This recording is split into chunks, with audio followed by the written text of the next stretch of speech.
Hello friends, आज हम पढ़ेंगे एफॉर्ज़म नंबर 26। इससे पहले हमने पढ़ा एफॉर्ज़म नंबर 25, जिसमें हैनीमैन सर ने पूरा एक तरह से कहते हैं ना कि पूरा जोर दिया इस पर कि होम्योपैथी कभी भी फेल नहीं होती, और फेल हो सकता है तो होम्योपैथ फेल हो सकता है अगर सुटेबल मेडिसिन का चयन किया गया है और सुटेबल पोटेंसी दी गई है तो कभी भी होम्योपैथी क्या होती है, फेल नहीं होती है।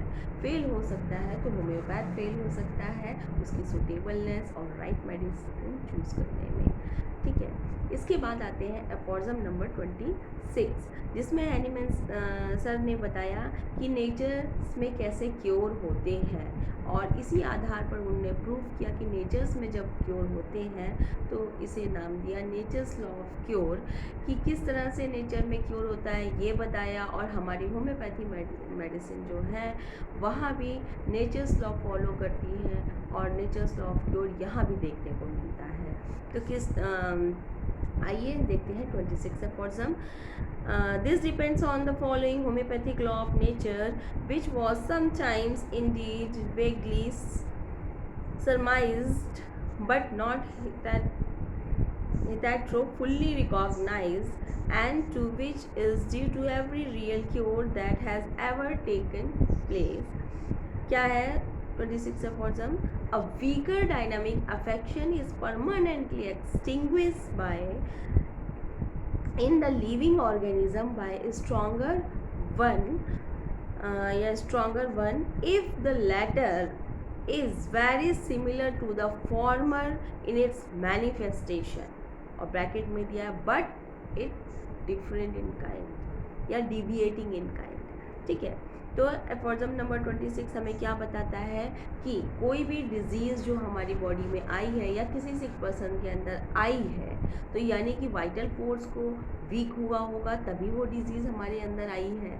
ठीक है, तो वो जाहिर सी बात है स्ट्रॉन्गर तो होगी, ठीक है, लेकिन हमें उसको हटाना है तो हमें मेडिसिन क्या देनी होगी, उससे स्ट्रॉन्गर देनी होगी। यानी कि जो डिजीज़ है उससे स्ट्रॉन्गर मेडिसिन देनी होगी। यानी कि जो वीकर डायनामिक यहाँ पर बात की गई है वो किसकी बात की गई है, डिजीज़ की बात की गई है कि वीकर डायनामिक अफेक्शन, उसको वीक बोला गया। क्यों वीक बोला गया? क्योंकि हम जो मेडिसिन देंगे वो उससे स्ट्रॉन्गर पोटेंसी की होगी, उसकी जितनी भी पोटेंसी होगी उससे हायर पोटेंसी हमें चूज़ करनी होगी किसी भी डिजीज़ को हटाने के लिए। हायर पोटेंसी का चयन करना पड़ेगा, ठीक है, और क्या होगा, वो सिमिलर इन मैनिफेस्टेशन होनी चाहिए कि जिस तरह के साइन एंड सिम्टम्स वो डिज़ीज़ दे रही है उसी तरह के साइन एंड सिम्टम्स हमको मैच कराने होंगे मेडिसिन से। चूँकि हमने पहले भी बात की है कि हमारे यहाँ जो मेडिसिन्स हैं वो वेल प्रूव्ड हैं हेल्दी ह्यूमन बीइंग पे, और सारी की सारी मटीरिया मेडिका में लिखी हुई हैं, तो उनके आधार पे उनको हमें पूरा उनकी जानकारी होनी चाहिए। एफॉर्ज़म नंबर 3 में हैनीमैन सर ने कहा, वहाँ से हम उन मेडिसिन की अपनी नॉलेज के अनुसार एकदम सिमिलर मेडिसिन का चयन करते हैं, और थोड़ी सी स्ट्रॉन्गर पोटेंसी जितना भी जो मरीज़ आ रहा है उसके अकॉर्डिंग हम उसको ध्यान में रखते हुए हमें इससे स्ट्रॉन्गर मेडिसिन का चयन करना होता है, बट डिविएटिंग इन काइंड होना चाहिए। यहाँ पर डिविएटिंग इन काइंड का मतलब क्या है कि हैनीमैन सर कहते हैं कि ओरिजिन सेम नहीं होनी चाहिए। मतलब हमारे यहाँ हम एग्जाम्पल ले सकते हैं उसको समझने के लिए, जैसे कि बहुत सारी मेडिसिन्स जो होती हैं बनी हुई हैं, जैसे कि सपोज दैट एपिस मेलिफिका एक मेडिसिन है जो किससे बनी हुई है, मधुमक्खी से बनी हुई है। ठीक है, तो अधिकतर बहुत लोग ऐसा करते भी हैं कि अगर मधुमक्खी ने काट लिया तो बोलते हैं कि अरे एपिस दे दो, एपिस से आराम पड़ेगा, लेकिन एपिस से पूरी तरह आराम नहीं पड़ेगा। क्यों? क्योंकि यहाँ पर ये क्या हो गई, सेम हो गई। ठीक है, बट हमें यहाँ पर क्या करना है, हैनीमैन सर ने लिखा है ब्रैकेट में कि डिविएटिंग इन काइंड होनी चाहिए, यानी कि ओरिजिन डिफरेंट होनी चाहिए। ओरिजिन डिफरेंट का मतलब यही है कि एपिस के काटने पर एपिस मेलिफिका नहीं देनी है, वहाँ पर हमें ऐसी मेडिसिन का चयन करना है जो साइन एंड सिम्टम पेशेंट दे रहा है, वहाँ पर उस जगह स्वेलिंग आई है, जलन हो रही है, चुभन हो रही है, तो इसके लिए हमें दूसरी मेडिसिन का चयन करना होगा जो कि इसी तरह के सिम्टम दे रही होगी, ठीक है। और ओरिजिन उसकी क्या होगी, डिफरेंट होगी। वहाँ पर इस तरह की मेडिसिन का हम वहाँ पर आर्सेनिक का चयन कर सकते हैं, according to sign and symptom. वहाँ पर हम लिडमपाल का चयन कर सकते हैं, बट एपिस मेलिफिका का चयन वहाँ पर नहीं करेंगे, ठीक है, स्टिंग बाइट में। और इसी तरह से जैसे कि मेडिसिन हमारे यहाँ बनी हुई है, कैंथेरिस बनी हुई है, तो कैंथेरिस अधिकतर हम लोग प्रिस्क्राइब करते हैं, बर्न में प्रिस्क्राइब करते हैं। तो क्यों करते हैं बर्न में प्रिस्क्राइब, क्यों? क्योंकि डिविएटिंग इन काइंड है, वो बर्न लाइक सिम्टम तो पैदा करती है। वहाँ पर फफोला इस जो मेडिसिन की हम प्रूविंग में देखते हैं कि छाले जैसे सिम्टम्स आ जाना, बर्न लाइक फफोले जैसे पड़ते हैं बर्न में, उस तरह के सिम्टम्स जो होते हैं कैंथेरिस देती है। लेकिन वो क्या है, डिविएटिंग इन काइंड है, वो बर्न से नहीं, वो एक मतलब एनिमल ओरिजिन की मेडिसिन है एक तरह से, तो वो उस तरह के सिम्टम देती है। तो यहाँ पर हमें मैनिफेस्टेशन में सिमिलरिटी देखनी है, लेकिन ओरिजिन में डिविएटिंग इन काइंड होनी चाहिए, ठीक है। तो इस तरह से अगर हम मेडिसिन का चयन करेंगे तो वहाँ पर nature's law of cure follow होगा और नेचर्स लॉ के अकॉर्डिंग क्योर होगा। ये है हमारा नेचर्स लॉ ऑफ क्योर। इसमें हैनीमैन सर ने फुट नोट 14 दिया हुआ है, जिसमें बहुत सारे एग्जाम्पल्स हमारे नेचर में होते हैं जो हम समझ नहीं पाते हैं, अपने चारों तरफ देखते हैं लेकिन उसको उससे कोरिलेट नहीं कर पाते हैं। जैसे कि हैनीमैन सर बताते हैं, यहाँ पर जुपिटर का एग्जाम्पल दिया है, हम मून का एग्जाम्पल ले सकते हैं अपने सामने कि किस तरह से रात में मून की रोशनी कितनी तेज़ होती है और वो दोपहर तक, सुबह तक, मॉर्निंग तक रहती है। मॉर्निंग में भी जो है मून की रोशनी काफ़ी समझ में आती है, लेकिन जैसे जैसे सन की ब्राइटनेस बढ़ती जाती है, ठीक है, मून भी, लाइट भी, हमारी सब कहाँ अफेक्शन होता है, इन सब का ऑप्टिक नर्व्स पे हमारा अफेक्शन होता है, इन सब का हमारे जो है ऑप्टिक नर्व्स पे अफेक्शन आता है। तो मून की रोशनी बहुत अच्छी लगती है और हमें दिखता भी है उसमें, लेकिन जैसे ही सन की ब्राइटनेस बढ़ती जाती है और सन तेज़ जब चमकता है हमारे सामने, तो क्या होता है कि हमें मून दिखाई नहीं देता वहाँ पर। तो वहाँ पर क्या होता है, उसकी रोशनी पूरी तरह से वैनिश हो जाती है, ख़त्म हो जाती है और फिर हमें सन की लाइट दिखाई पड़ती है। ये सब फिज़िकल एग्जांपल्स हैं, यहाँ पर हम फुट नोट में बताया भी है कि cure physical affections and moral affections दोनों से हम इसको प्रूव कर सकते हैं। तो ये फिज़िकल अफेक्शंस के एग्जांपल्स हैनीमैन सर देते हैं, मून का एग्जांपल हो गया। इसी तरह से जो होते हैं कोई स्मेल है ना, कोई भी स्मेल हमारे ऑलफैक्टरी नर्व को अफेक्ट करती है। बहुत खुशबू वाली स्मेल हो गई स्ट्रॉन्ग, या फिर बहुत बदबू वाली बैड स्मेल हो गई, दोनों ही हमारे अफेक्ट करती हैं। और बहुत ज़्यादा अगर बदबू आ रही है कहीं से, उसने अफेक्ट किया हमारे ऑलफैक्टरी को, फिर हमारे कोई भी सेंस, दूसरे सेंसेस से अगर हम बहुत अच्छी स्मेल देना भी चाहें तो उसका अफेक्शन जल्दी नहीं जाता है ना।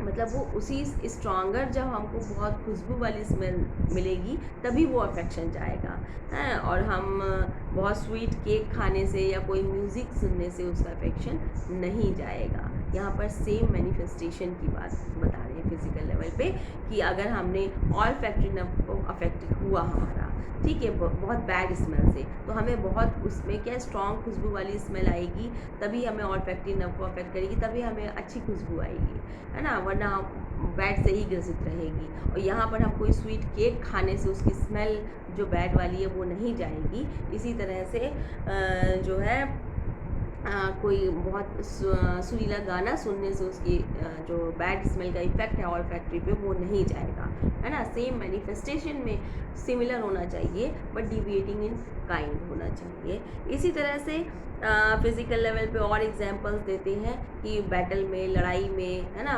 किसी भी वॉर में क्या होता है कि हमारे सैनिक बहुत ज़्यादा जख्मी जब हो जाते हैं तो वो कहीं पीटीएस मोर्निंग हो रही है, रो रहे हैं, कराह रहे हैं अपनी चीज़ों से, तो बाकी लोग उनसे उनकी आवाज़ों से अफेक्ट ना हो, है ना, जो शोर सुनाई दे रहा है, जो क्राइनेस सुनाई दे रही है, लोग छित्तू जो हो जाते हैं, तो उनकी क्राई दूसरों को ना सुनाई दे और वो एकदम से क्या हो जाए, होपलेस ना हो जाए, उसलिए वहाँ पर ड्रम की नॉइज़ की जाती है ना, ड्रम बजाए जाते हैं, आवाज़ें पैदा की जाती हैं ड्रम के थ्रू कि वो उन चीज़ों को ना सुन सके। और ड्रम जो एनिमी, जो हमारे दुश्मन जो ड्रम बजा रहे हैं, वो जो उनका शोर, अगर वो जीत रहे हैं तो उनका जो शोर है वो भी ना सुनाई पड़े, इसलिए और भी ज़्यादा बड़े ड्रम्स यूज़ किए जाते हैं। और यहाँ पर जो जितने भी सोल्जर्स होते हैं उनके क्या एक पावर, एक वो मोटिवेशन कह सकते हैं, दिया जाता है ना,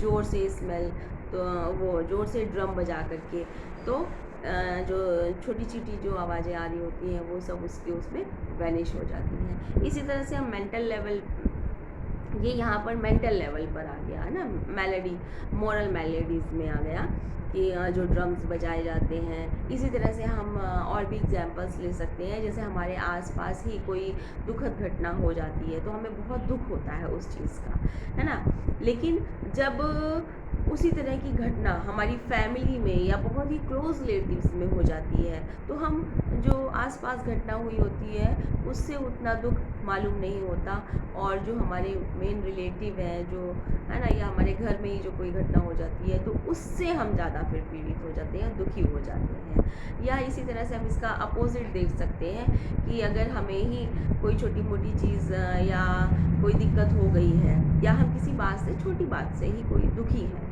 लेकिन जब हम किसी और की, है ना, बहुत ही दुखद घटना देख लेते हैं और ज़्यादा, जिसका दुख जो है हमारी दुख से क्या है, ज़्यादा है, तो हम शायद अपने जो हमारा जो दुख होता है वो वैनिश हो जाता है और हम फिर उसके बारे में सोचने लगते हैं, जो ज़्यादा दुख से पीड़ित है उसके बारे में सोचने लगते हैं।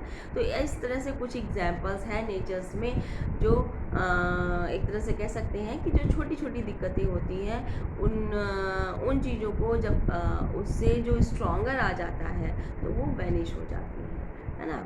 तो यहाँ पर नेचर्स लॉ ऑफ क्यूर में, नेचर्स में भी हमें ये चीज़ें देखने को मिलती हैं। डिजीज़ लेवल पे भी आगे हम पढ़ेंगे जब सिमिलर चीज़ें आती हैं, है ना, सब बहुत सारे एग्जांपल्स यहाँ पर दिए हुए हैं स्मॉल पॉक्स के और इन सब चीज़ों के, कि किस तरह से जब स्मॉल पॉक्स आता है तो अगर किसी को ब्लाइंडनेस हो गई है तो वो चली जाती है, ख़त्म हो जाती है ना। तो ये बहुत सारे एग्जांपल्स हैनीमन सर ने आगे भी दिए हैं, हम लोग पढ़ेंगे आगे किस तरह से नेचर्स लॉ फॉलो करता है फिज़िकल एस्पेक्ट्स पे भी, मेंटल एस्पेक्ट्स पे भी और डिजीज़ लेवल पर भी। कभी कभी जो छोटी छोटी बीमारियां होती हैं, जब कोई बड़ी बीमारी हमें आती है तो वो छोटी बीमारियां पता भी नहीं चलती हैं और वो बड़ी बीमारी फिर समझ में आती है। तो इसी तरह से ये लॉ फॉलो होता है कि वीकर डायनामिक अफेक्शन हमेशा वैनिश हो जाता है स्ट्रॉन्गर वन से, अगर वो क्या हो, सिमिलर इन मैनिफेस्टेशन हो और बट क्या हो, डिविएटिंग इन काइंड हो। तो ये क्या होता है, हमारा नेचर्स लॉ ऑफ क्यूर होता है। अगर हम इसको देखेंगे, हम अपने आसपास बहुत सारी जगहों पर इसे हम महसूस करेंगे और देखेंगे। चलिए, ये है हमारा 26 एफॉर्म नेचर्स लॉ ऑफ क्यूर। इसके आगे हम बहुत कुछ है पढ़ने को आगे। अब होम्योपैथी का जो है शुरू हो रहा है डिजीज़ लेवल पे और भी चीज़ें, है ना, समझने के लिए। अभी तक हम सिम्टम, सिमिलैरिटी, वाइटल फोर्स और इन सब चीज़ों को पढ़ते आए। अब धीमे धीमे हम डिजीज़ की चीज़ों के ऊपर बढ़ रहे हैं आगे, किस तरह से होम्योपैथी में क्योर होते हैं, किस तरह से हमारी मेडिसिन्स वर्क करती हैं, किस तरह से हमारा जो सिस्टम है पूरा पूरा होम्योपैथिक सिस्टम वो वर्क करता है, और सब कुछ जो है एक लॉ के अकॉर्डिंग है, नेचर्स लॉ पर बेस्ड है हमारा जो पूरा पूरा सिस्टम है। और जो सिस्टम नेचर पर बेस्ड होता है, जिसकी नींव मजबूत होती है, वो कभी डगमगाता नहीं है, आगे बढ़ता जाता है। इसी तरह से हमारी होम्योपैथी है। जय हनीमैन, जय होम्योपैथी। अगर आपको वीडियोस अच्छे लगे तो प्लीज़ शेयर करिए, लाइक करिए, कमेंट्स करिए, सब्सक्राइब करिए। नमस्कार, धन्यवाद।